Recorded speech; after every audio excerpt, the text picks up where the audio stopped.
Saya ingin kepada tema yang saya sudah kirim kepada Nodi, yaitu ini aku utuslah aku. Itu diambil dari Yesaya pasal yang ke-6, ya, ayat yang ke-8. Nah, di dalam nas pembimbing itu saya baca sekali lagi. Tetapi seorang daripada serafim itu terbang mendapatkan aku, ayat yang ke-8 ya. Di tangannya ada bara, itu bara api, yang diambilnya dengan sepit di atas mesbah, dari atas mesbah, dan ia menyentuhkannya kepada mulutku serta berkata, lihat, ini telah menyentuh bibirmu, maka kesalahanmu telah dihapus dan dosamu telah diampuni. Lalu aku mendengar suara Tuhan berkata, siapakah yang akan kuutus dan siapakah yang mau pergi untuk aku? Maka sahutku, ini aku, utuslah aku. Ini jawaban spontan dari Yesaya. Dan saya berdoa kiranya ini pun akan menjadi jawaban spontan kita pada sore ini. Sedang firman ini akan diberitakan. Nah, teman-teman sekalian, Bapak Ibu yang diberkati oleh Tuhan, kalimat ini bukan panggilan untuk menjadi pendeta atau opsir semata-mata ya. Ini kalau Ibu Hagar dan teman-teman yang kalau ada opsir yang mendengar ini Pak Roni Emeritus pasti tahu ini ayat ya. Tetapi panggilan untuk melayani Tuhan dimanapun kita berada. Jadi bukan hanya untuk yang full timer, tetapi yang part timer pun dan siapapun juga. Nah, apapun profesi kita, apapun keadaan kita, saya mau katakan sore ini kalimat ini untuk semua mereka yang membaca dan yang mendengar pemberitaannya. Mungkin ada yang bertanya, loh Pak, kemana saya mau pergi? Saya anggap belum pernah dilatih, belum pernah dipersiapkan untuk pergi menjadi pemberita Injil misalnya. Nah, di dalam Alkitab, sebagaimana kita tahu, kita melihat keunikan cara Tuhan memanggil hamba-hambanya. Untuk apakah dia menjadi nabi, menjadi imam, menjadi rasul, bahkan menjadi raja. Itu dalam perjanjian lama. Saul dan Daud, Raja Soleman, bagaimana Tuhan panggil. Kemudian kita lihat dalam sebelum hal-hal itu terjadi, Musa misalnya dipanggil di Gunung Horeb melalui nyala api di semak duri. Kemudian juga Samuel dipanggil dengan suara ketika sedang tertidur. Itu Samuel pasal 3. 1 Samuel pasal 3. Daud dipanggil menjadi raja Israel setelah melalui seleksi terhadap anak-anak Isai oleh Samuel. Lalu Yeremia bahkan sudah dipilih sejak ada dalam kandungan ibunya. Petrus ya, tapi bukan Petrus saya, maksud saya Rasul Petrus, murid Tuhan Yesus, dipanggil sedang menangkap ikan.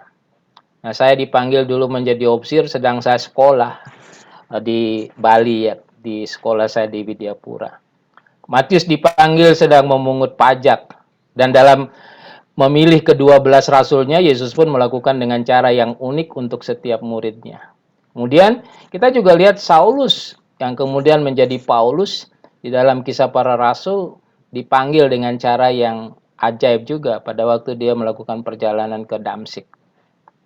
Saudara dan saya pun sedang dipanggil sebenarnya dan dipersiapkan untuk pergi melayani. Walaupun saya sudah pensiun atau emeritus seperti Pak Roni, saya masih tetap melayani sampai hari ini. Dan salah satu cara saya melayani ya menerima setiap tawaran menyampaikan firman Tuhan dimanapun. Jadi sekarang saya bebas mau khotbah dimanapun, saya tidak perlu minta izin ke sana kemari ya. Nah, karena saya dipanggil untuk melayani, memberitakan Injil, bukan melayani organisasi. Walaupun saya pernah terlibat secara full time di Balak Keselamatan. Tapi bukan berarti saya tidak cinta Balak Keselamatan. Saya cinta banget. Itu sebabnya saya pakai uniform sore ini ya. Nah, di dalam Yesaya 6, 1-13 menceritakan panggilan Yesaya untuk masuk ke dalam masa pelayanan kenabian yang panjang dan sangat sulit. Itu 740 685 SM sebelum Masehi. Nah, Yesaya yang namanya berarti, ini yang saya belajar ya, Yahweh menyelamatkan. Yesaya itu memiliki nama artinya Yahweh menyelamatkan. Allah yang menyelamatkan. Dia bernubuat kepada kerajaan Yehuda di sebelah di selatan di sepanjang pemerintahan Uzia dan Yotam. Kedua raja ini memang adalah raja yang saleh. Ahaz salah satu raja Yehuda yang paling buruk, dan Hizkia raja yang berkomitmen pada pembaharuan selama kurang lebih 50 tahunan. Itu Yesaya pasal 1 kita dapat membaca. Kemudian Yesaya hidup sesaman dengan Nabi Hosea, Amos, dan Mika di Asyur ya. Terus Asyur itu merupakan negara adik kuasa pada masa itu yang mengancam akan menyerbu Israel dan Yehuda. Ini menjadi ancaman seperti sekarang antara Amerika dan Rusia, sebab negara-negara NATO itu saling mengancam. Katanya ada perang dunia ketiga ya, siap-siap saja.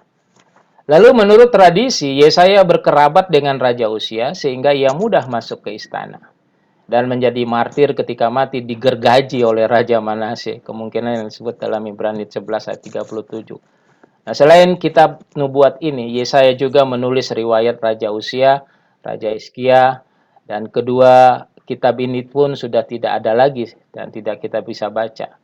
Nah, Nabi Yesaya, teman-teman sekalian, adalah nabi yang mendapatkan penglihatan mengenai kekudusan Tuhan. Dan saking terpesonanya dengan penglihatan itu, akhirnya dia sendiri barangkali tidak bisa ada kata-kata lain, dia katakan, ini aku, utuslah aku.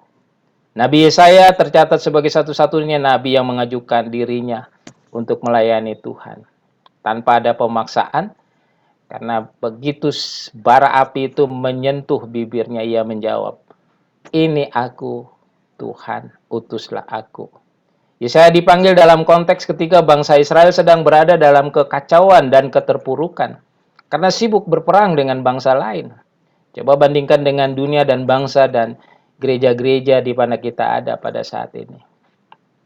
Di mana sekarang gereja-gereja sibuk dengan organisasinya, ya lupa penginjilan gitu. Di mana sibuk dengan masalah-masalah administrasi, pembangunan gedungnya. Nah, sebenarnya adanya corona ini memporak-porandakan semua mereka yang ingin membuat gedung gereja megah besar gitu loh. Tapi akhirnya kosong sekarang. Kenapa? Karena gereja masuk ke dunia internet gitu loh. Dan sekarang di dunia internet, jadi Bapak Ibu bisa sekarang tidak hanya beribadah di koros masing-masing, tapi bisa beribadah di mana-mana. Tergantung sekarang mau pilih pendeta yang mana, yang disukai silakan, tidak ada lagi yang melarang. Tanpa hadir di gerejanya pun kita bisa menikmati ibadahnya, tapi juga secara virtual. Nah, saya kemarin dikirimin kalimat begini. Betapapun hebatnya pendeta-pendeta yang kita kagumi ya, tapi pada waktu kita bermasalah, terus juga opsir kita yang datang mengunjungi kita ya. Saya harap opsir-opsirnya masih rajin mengunjungi kita. Nah, untuk itulah Allah memanggil Yesaya menjadi nabi yang diutus untuk menyampaikan pesan dan kehendak Allah kepada orang Israel. Nah, dalam proses pemanggilan tersebut, Allah didampingi oleh para serafimnya. Tadi Landry sudah baca ya, ada 6. Yesaya menjadi ketakutan karena ia tahu siapapun yang melihat Allah pasti akan mati. Itu dalam Keluaran pasal 33. Dan dia menyadari dirinya sebagai orang yang najis bibir. Kemudian dalam Yesaya pasal 1 ayat 7 dijelaskan bagaimana Allah menguduskan dan mengampuni Yesaya sebelum mengutusnya.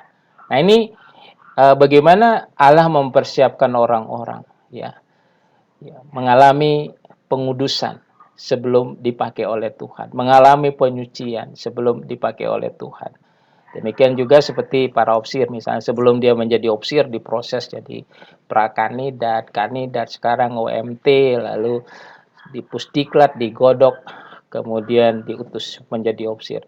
Nah, orang-orang yang sudah mengalami pengudusan Tuhan, teman-teman sekalian, atau lahir baru, atau istilah yang sering disebut be born again, tidak akan pernah tahan untuk tidak melayani Tuhan.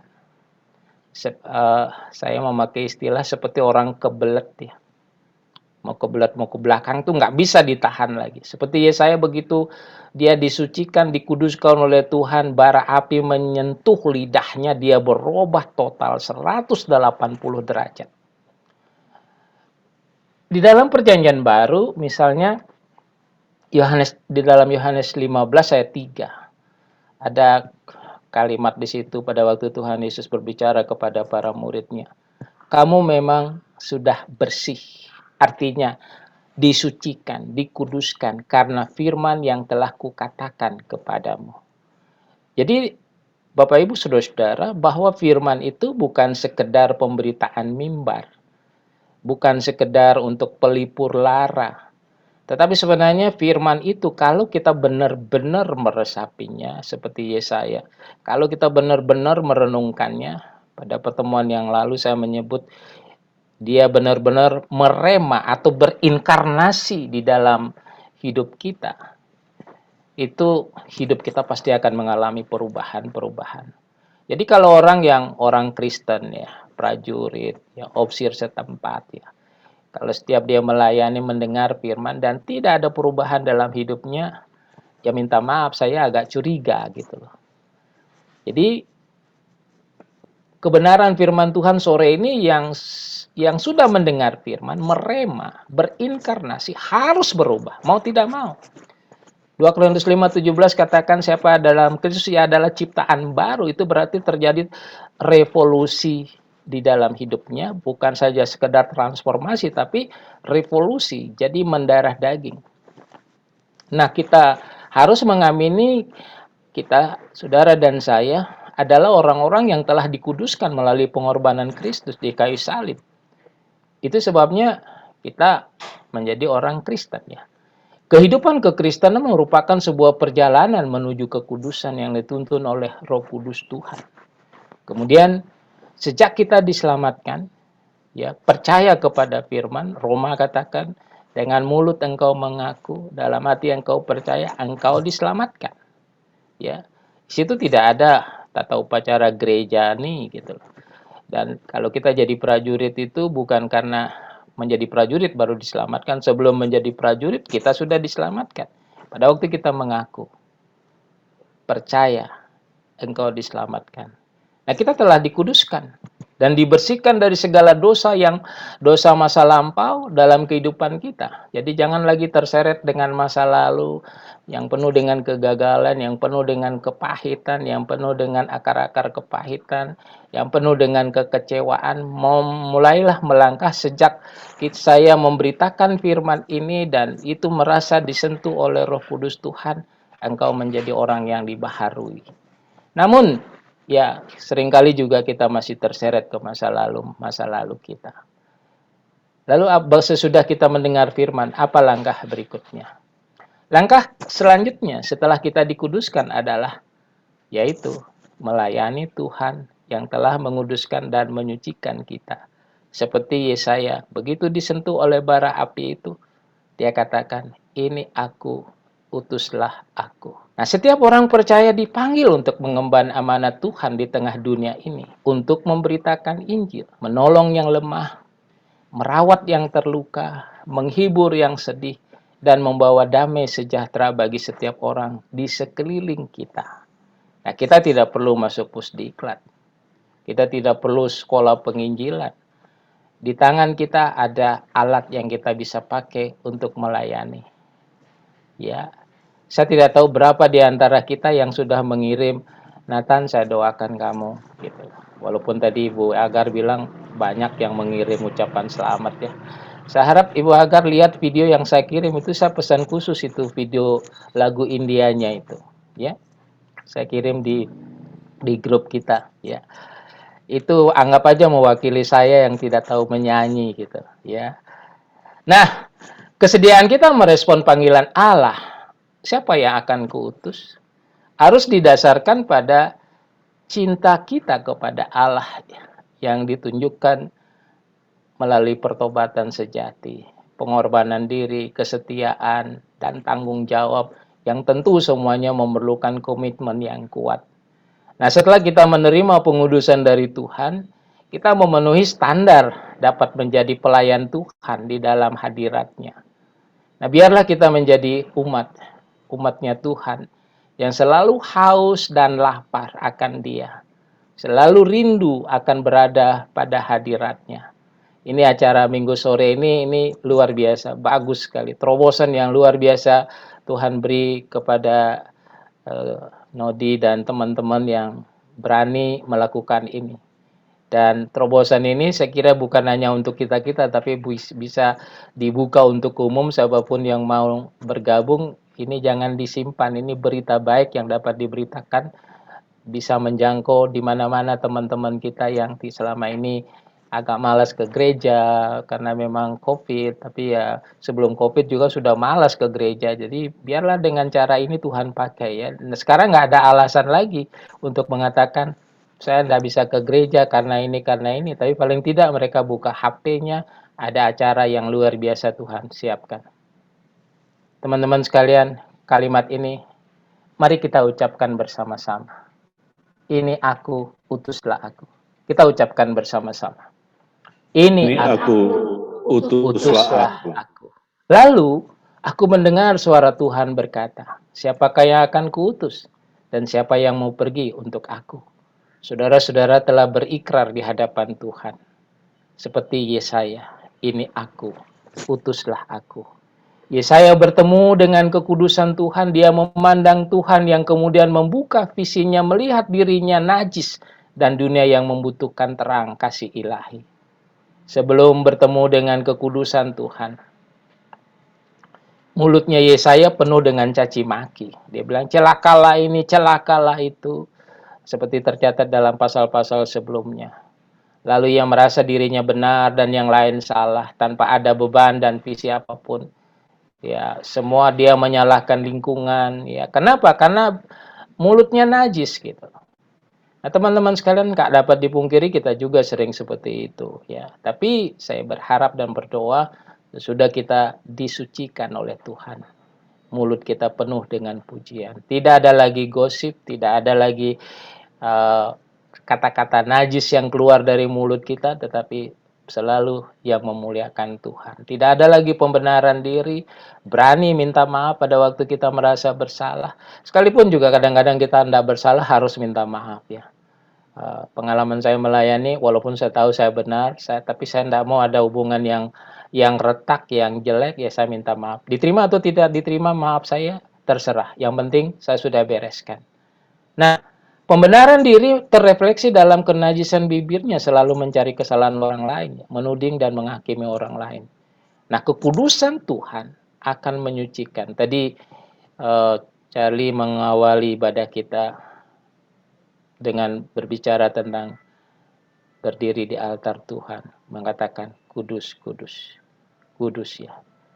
Kekudusan Tuhan akan membuat seseorang dapat berkaca, melihat keinaan dan kekotoran dirinya. Kekudusan Tuhan adalah cermin yang paling tajam untuk berkaca.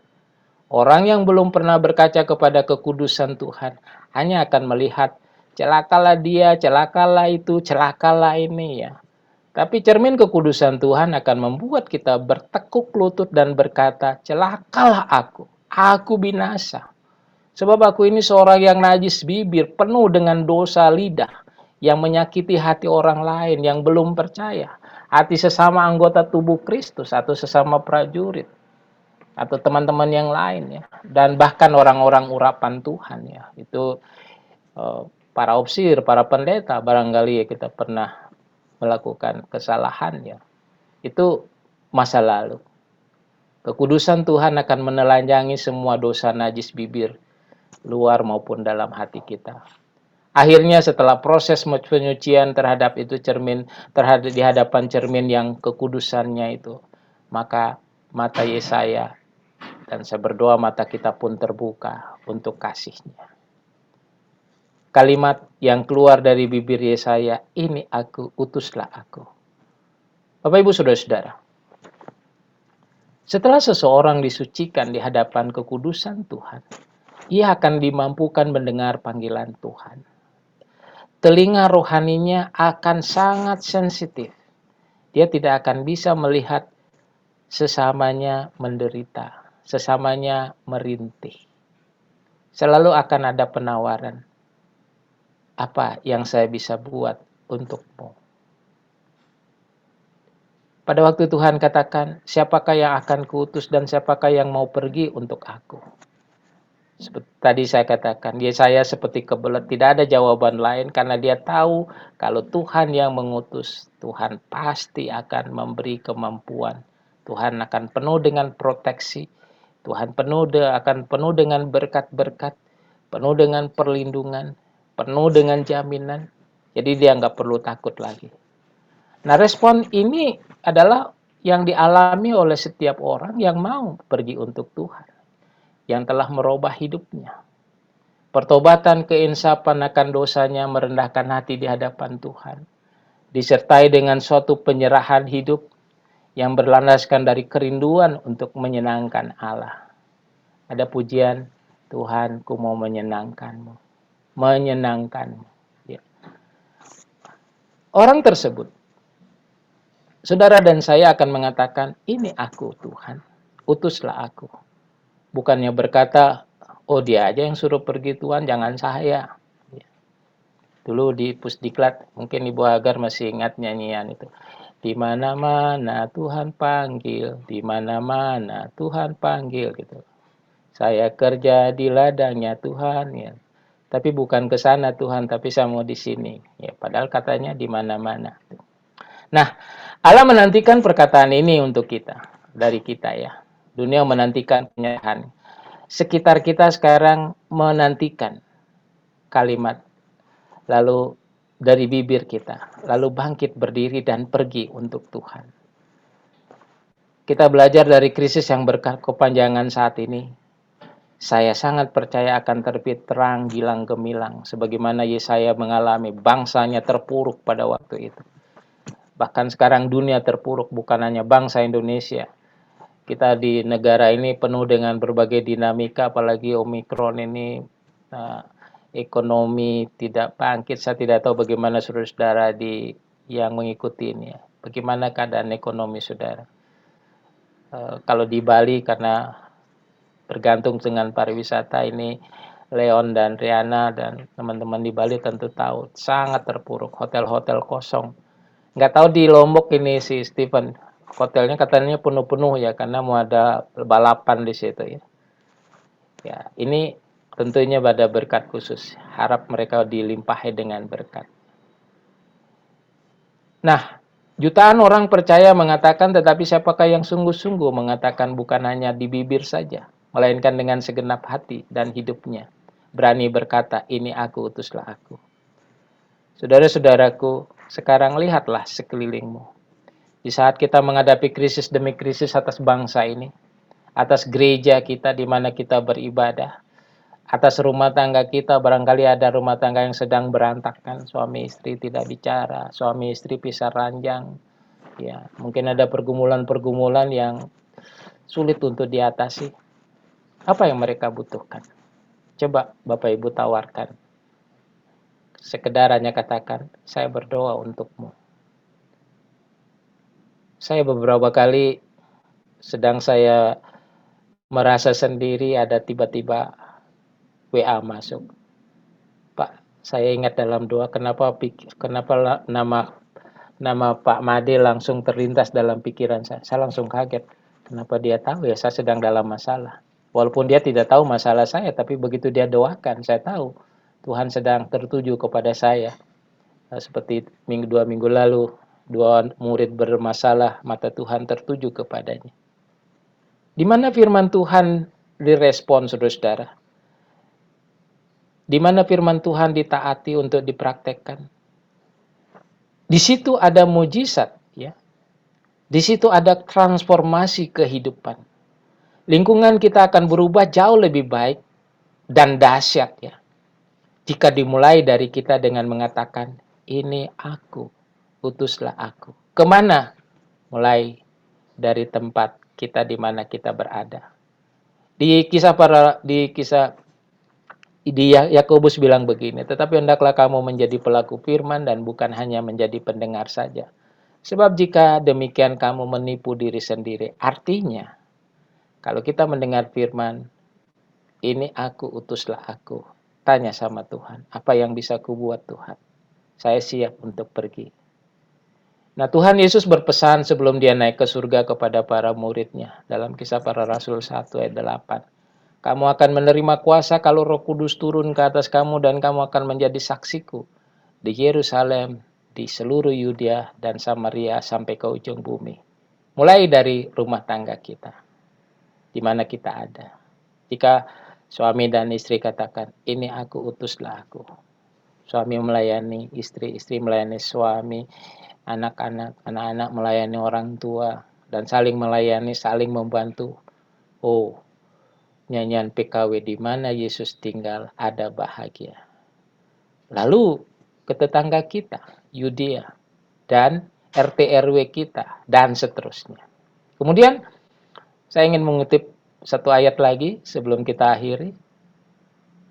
Di dalam Matius pasal 25 ayat 40 mengatakan begini. Dan Raja itu, Tuhan Yesus Kristus, akan menjawab mereka. Aku berkata kepadamu, sesungguhnya segala sesuatu yang kamu lakukan untuk salah seorang dari saudaraku yang paling hina ini, kamu telah melakukannya untuk aku. Dalam terjemahan bahasa Indonesia sehari-hari, ayat itu berbunyi begini. Raja itu akan menjawab, ketahuilah, waktu kalian melakukan hal itu, sekalipun kepada salah seorang dari saudara-saudaraku yang terhina, berarti kalian melakukannya kepadaku. Ini ayat-ayat ini saya ambil dari peristiwa pada waktu penghakiman. Pada waktu aku telanjang, engkau melawat aku. Pada waktu aku penjara, engkau melawat aku. Pada waktu aku lapar, haus, engkau memberi aku minum. Kesanalah Tuhan mengutus kita semua. Ini aku, utuslah aku. Kiranya Tuhan menolong dan memberkati kita. Mari kita berdoa. Ya Tuhan Bapa di sorga, firman-Mu telah diberitakan. Hamba-Mu berhenti berbicara. Kiranya Roh Kudus Tuhan terus berbicara kepada setiap orang yang mengikuti acara ini. Engkau sangat mengerti dan memahami kebutuhan mereka. Barangkali kami pernah bertanya, saya tidak layak untuk melayani Tuhan sebagai opsir, sebagai hamba Tuhan, sebagai pendeta, sebagai penginjil. Tapi sore ini sesuai dengan kebenaran firman-Mu. Pada waktu seseorang berjumpa dengan kebenaran firman-Mu, Engkau akan mengutus mereka, Engkau akan melayani, memakai menjadi pelayan-pelayan-Mu dimanapun mereka berada. Terpujilah nama-Mu Tuhan. Dalam nama Tuhan Yesus Juru Selamat kami berdoa. Amin. Amin. Ya, Charlie, saya kembalikan. Amin. Terima kasih, Reverend Colonel.